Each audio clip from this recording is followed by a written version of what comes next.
there might be a nice future where there would be no conflict. I'm not sure if that would even be a good future, but certainly the present has a lot of conflict.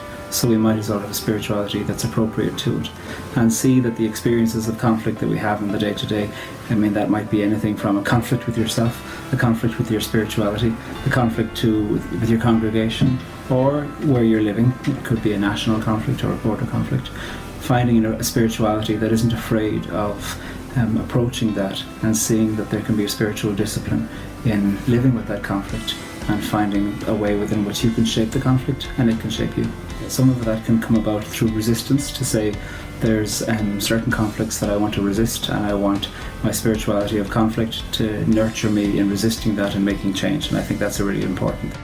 I suppose one of the things that's been fresh and new to me is how comfortable Jesus seemed to be with conflict, because he didn't always come in with the idea of mediating conflict or bringing it down or de-escalating it. Sometimes he came in as the escalator of conflict, and he seemed to have a few different modes in terms of what conflicts he thought were worthy of de-escalating and what conflicts he thought were worthy of escalating.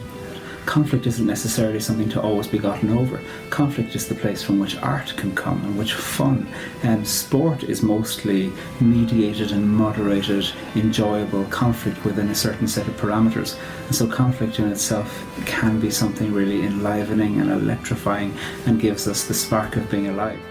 I know for me, for a long time, any small conflicts that I had, I felt like I was failing. And what approaching the gospel in this way has helped me to go, I fit right in. I can be folded right into these gospel stories. My life isn't a failure. My life can be just like any of the other people in the gospels, any of the people that Jesus bumped into along the way.